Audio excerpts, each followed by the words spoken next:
السلام عليكم ورحمة الله وبركاته. بلينك يا كان إسلاما كم جرتن نجا كساني نجا والحمد لله.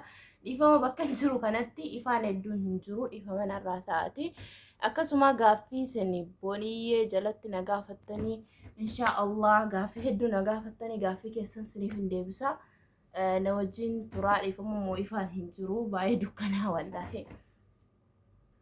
Haye gaafiin tokkoffaa irratti kan booniyyee jalatti na gaafatame namni maal yoo ta'e amantii jijjiirrata.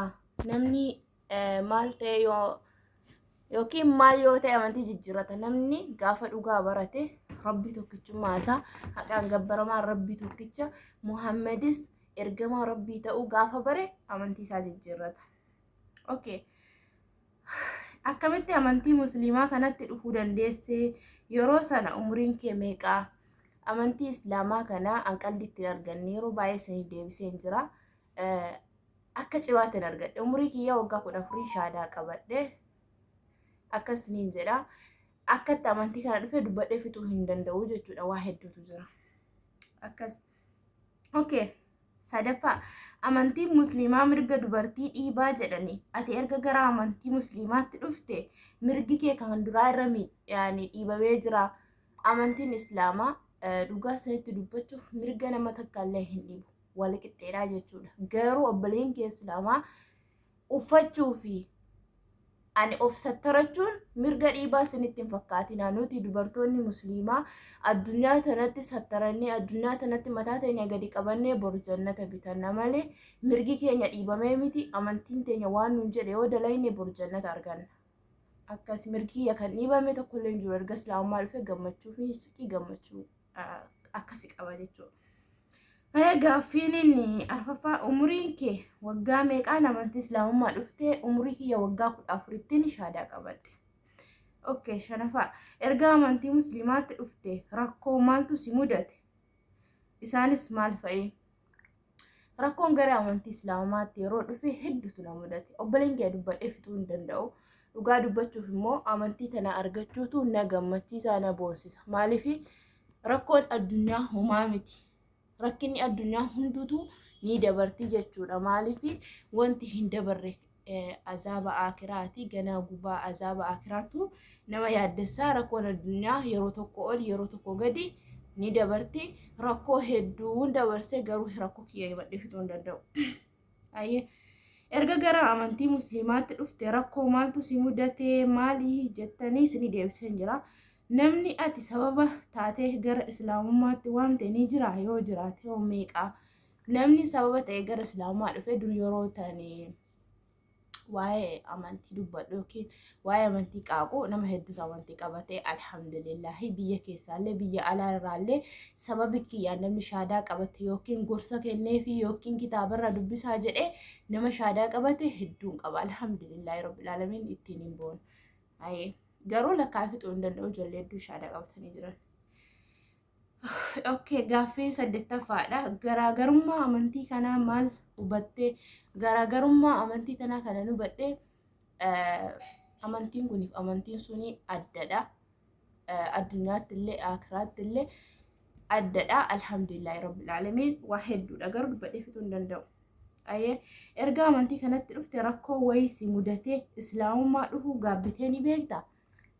Rakkoonni natti dhufe islaamummaatti dhufuu gaafa gaabbee gaafa maatiin xiyya uffata kiyya narraa baasanii uffata kiyya hunda gubanii gaafa sana baay'ee boohee gaddi. Ammallee qanii lama jechuudha. Erga biyya kana dhufe akkoo kiyya kan akka malee jaalladhu akkoo kiyya na guddiste gaafa akkayyoon kiyya sun islaamummaa naaf qabatti jedheeti yaadaa ture obsaa ture malee takka akkoon kiyya narraa amrii taate dheen beeku.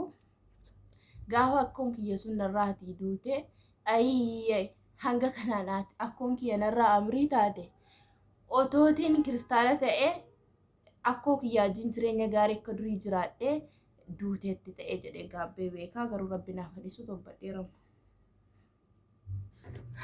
Gaaffiin itti aanu erga amantii musliimaatti dhufte jaalallee keetiif wal dhabdee beekta? Sababa isaa maalirratti?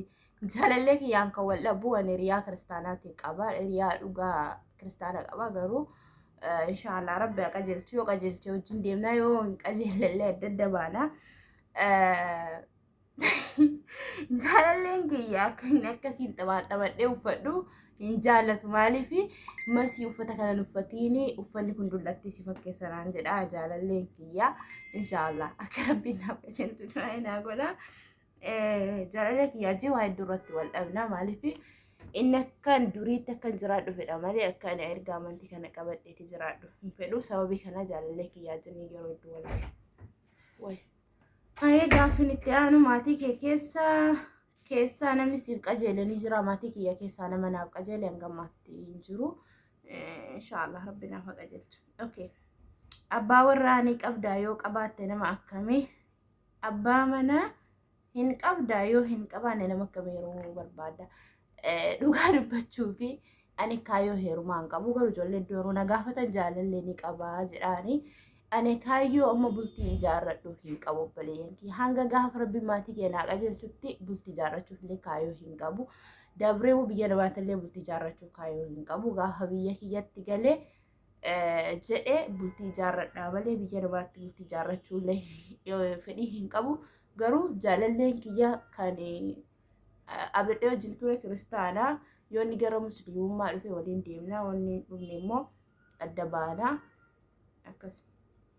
Aye gaafin itti aanu ijoollee meeqa godhachuu feetaa ijoolleen godhachuu fedhu ijoollee 12 yoo rabbi naa kenna okay eessa jiraachuu feetaa bakka jiraachuu fedhu yookiin Adaamaa yookiin Laqamtee maatiin kee amantii kanatti dhufuu keetiif maal siin jedhan wanti maal siin jedhanii wanti dhibee jarri siin jedhanii yeroo amantii kana qabachuu kee dhaga'anii maatiin kiyya dhugaa dubbachuu fi gaafa amantii kana qabadhee baay'ee boohanii lafa gangalatanii wallahi kana sana jedhee dubbachuu hin danda'u inshallah rabbi laafisu ayyee 13 balballi jannataa meeqa balballi jannataa 8 okay Nabi Muhammad sallallahu alaihi wasallam umrii meeqatti addunyaa kanarraa godaananii umrii 63tti godaananii inshallah nageenyi firaamanni rasuula keenyarraa haa jiraatu inshallah hanga ammaatti nama meeqatu bultiif si gaafate bultiin na gaafate lakkaa'een fixuu magaalatti hedduutu jiranii inshallah ani bultii jaalachuun fedhu amma kaayyoon qaba hanga gaafa kaayyoon kiyya galmaan naa ga'utti hin fedhu siniin jedha maatasaa biyya galuu fedhii ni qabda yoo galte maatiin kee maal naan jedhu jetteetu yaadda biyya galuu fi niyyaan hin qaba dhugaa dubbachuu fi jireenyi biyya an jiraadhu kuni naaf hin taane natti hin tolle baay'ee cinqamaara biyya kana keessatti garuu biyya galuu maatii kiyya sodaadha inshallah bi'ismillah yoo rabbiin naaf qajeelchee maatiin kiyya jedhemmoo niin gala maatii kiyya sodaadhe malee biyyi kun natti tolee yookiin jireenya gaarii jiraadhee ta'an jiru ammoo rakkoo hedduu keessa jira inshallah rabbi keeree godhu ndaafu haye